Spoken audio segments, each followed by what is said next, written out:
What's up guys, this is SolarFlowerYGO, and today I'm bringing you my Evil Eye deck profile for the November 2020 format.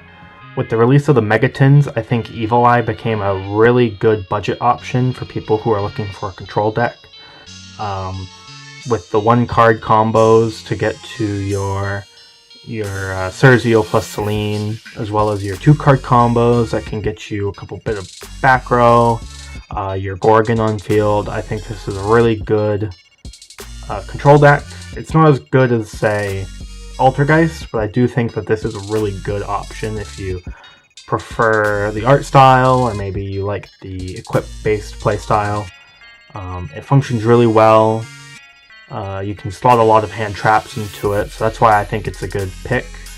So let's get started. So, firstly, with our Evil Eyes, I'm running 3 Cerzio. He's the Stratos of the deck. He just searches any Evil Eye card. You can search your Selene, you can search Gorgonio, you can search Basilius, who's our next monster. Just really good card. Important. You can get it with the field spell, so you'll see it often. Just really good. Next is Basilius. I run 3 of this. I know a lot of people run 2 or even 1, but I think with the extension he can provide, I think he's a really great option at 3. 2 of these still gets you Gorgon plus a search because his mill effect, and he's just really integral to the strategy at this point, so I think you should always maximize him. Next, I'm running 3 Ash Blossom. I'm not running any other monsters or engines in this deck. I'm just going pure Evil Eye. Ash is probably one of the best hand traps in the meta right now. I can't think of any that are like particularly better or anything. Besides maybe like Infinite Impermanence, I think is really good right now. But seeing as this is more of a budget list, I'm not running that. Instead, I'm running 2 Valor. I'm running 3 Ash, 2 Valor because in a 40 card deck, 5 hand traps is really good. They say 5 is the magic ratio. So we're gonna give that a go with this. It's felt pretty good so far. Let me know what you guys think. That's it for the monsters already. We're done. Moving on to spells. I'm running 3 Evil Eye Domain Pareidolia. This is the most important card spell-wise besides your equips, because it searches out your Evil Eye Cerzio, which can search out your equips, or your Basilius. Searches out Basilius if you don't already have it. Provides extra damage when your opponent attacks you, and provides ways to trigger your Selene. Most importantly, it has a float effect that you can trigger with Cerzio, so that does come up. So it's definitely worth playing at 3. Even worth playing the 1 Terraforming as well. I don't see a reason why you shouldn't run Terraforming. I think this deck's perfect for it. I'm running 2 Evil Eye of Selene. You don't need more than 2. It's super searchable. It doesn't do anything on its own. All it does is protect your monsters. It does make them untargetable. They're immune to destruction effects and by battle. And they gain 500 attack permanently each time you activate a spell at the cost of your life points. So it can get you really big. This is your key card. It's just so searchable you only wanted it 2. 3 Evil Eye of Gorgonio. This becomes Selene in the spell and trap zone, so in a pinch you can use it the way you would Selene. It doesn't provide protection, but it does help you search your Evil Eye spells and traps. You just banish it from the graveyard and discard an Evil Eye card, which is super doable. And then if your life points are lower than your opponent's, you gain the life point difference as attack. So this is also your key card for closing games, along with your extra deck boss monster. So definitely run this at 3. I think any less is kind of criminal. I'm running 2 Evil Eye Repose. This is just a draw card. You banish an Evil Eye card from your graveyard and just draw 1 card. And then it turns your Evil Eyes into DD Warrior Ladies, so you can banish whatever they battle, which is really good, but you don't want to see this all the time. You want to see it some of the time, not all the time, you know, the meme, haha. And then I'm running 2 Evil Eye Awakening. This is a good extender. I'm thinking about cutting it in this build because I'm not running Catoblepus. But if you're running Catoblepus, Basilius in your build. He's the premier target for awakening, summoning from the deck. Cataplepis is also really good if you go into the extra deck more, like you can make Union Carrier or even Cherubini or stuff like that, but I'm just running the basic engine, so this is more of like a Monster Reborn to bring back Gorgon, your main boss monster. Other than that, you don't really use it for its summon from deck effect, because if you summon from deck, your monsters lose their, your Surgiel doesn't get a search, and Basilius would extend anyways. So it's not super worth to summon from deck, but it is an option. I'm running 2 Foolish Burial Goods. 2 because it's a hard once per turn, and if you draw into multiples, it's a brick. Plus, this plus Basilius is 5, and these basically do the same thing as Basilius. So 5 is a magic number. That's why I'm running it at 2. Just gets your Evil Eye Gorgonio in the grave and allows you to search out your spells and traps. So it's useful, definitely you want it, but no more than 2 really. And that's it for the spells. Moving on to the traps, I'm running 3 Evil Eye Defeat. This is the best trap in the deck. People run this at 1 or 2 because it's searchable, but I think you should maximize on this just because it's compulse, but better. You can compulse up to 2 monsters that your opponent controls. Just like that. It's super easy. It's really good disruption. It is searchable, like I said, but if you don't want to search it, or like you already have it in your hand, there's another card later in the deck you can search. But definitely 3 of them, in my opinion. You can run 1 or 2. I just think that 3 is optimal, personally. I'm running Triple Crackdown because Gorgon's link material is generic, so any monsters you steal, you can easily get off your board by making Gorgon, which is this one. So it's super easy. I don't see a reason not to run Crackdown. I think it's one of the best traps in the game, period. Followed closely by Triple Trap Trick. This just gets you any normal trap you want from your deck. It can get you Defeat if you haven't searched it already, or if you have this and you want to grab Defeat off of this instead of off of Surgiel or something weird like that, you can. This card's broken, and with the reprint in the Machina structure deck, it's like dirt cheap too. It's only like $1 per copy, so it's definitely worth it. And then 2 Heavy Storm. This is mostly just a trap trick target.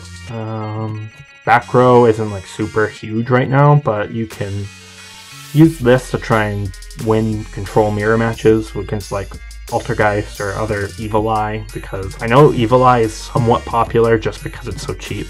So if you're playing at a locals level, this will definitely help you in that mirror match, but when you're going to more like a regional, where if we could have those, it's November 2020, still no regionals. Sniping control decks is just really good, so I run it at 2. There's no reason not to. And then I'm running 2 Dynamiscus. This is just another trap trick target mainly. It's really powerful. Banishes instead of destroys, but it does target, which is kind of a shame. It would be broken if it didn't, but in a pinch it can be an extra body for like Gorgon, or just to try and secure game. So it's definitely worth running at 2. There's not much to say about it. It's Dynamiscus. And then I run the 1 Evil Eye Retribution. So this is the counter trap, but it only negates spells and traps, which makes it a lot weaker than it could have been. You run it at 1 because it's searchable, and it prevents your opponent from outing your board with Lightning Storm unless they have multiple copies. Actually, I don't know if Lightning Storm is activatable multiple times. I don't remember. I want to say it is because it requires you to control no cards, but at the same time it probably isn't because it's a modern Yu-Gi-Oh card. I don't know, but yeah, you run it at 1. It's searchable. Onto the extra deck, I'm running 3 Gorgon. She's your main boss monster. You can you make her with any 2 monsters as long as one's an Evil Eye, and then she can negate by targeting a monster on the field, which is weaker than if she just negated, but you can't chain block her, which is good. She gains 100 attack for each card in your graveyard, which makes her pretty big, and then if you pair her with Celine's attack boost, you can get her easily above 2600, which is important because of the next card we're running, which is triple Zerziel. Zerziel's really good, but the summoning requirement just absolutely kills this card. 2+ Evil Eye monsters, so you can't even use monsters you take with Crackdown for this, unless you make Gorgon first and then go into this, which is doable, but it's just so hard. It's so hard to summon this guy, honestly. When you do, he has a quick effect to pop any card on the field, which is amazing. And then he can attack twice if you make him with a monster that has more than 2600 attack, making him your key OTK card. If you pair this with Gorgonio, you can have massive damage output, so this is how you win games.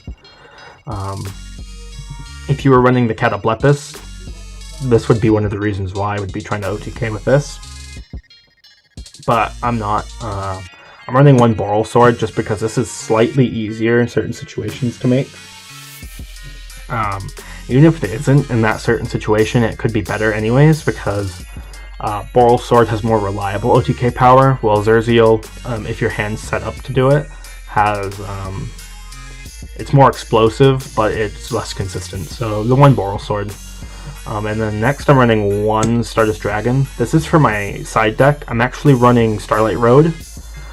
Because I'm running Evil Eye of Selene, my opponent will always have one spell card they'll want to target. So if I run something like Waking the Dragon, I'll only have a 33% chance of them hitting the Waking the Dragon instead of the 50% if they use like Twin Twister or Heavy Storm Duster.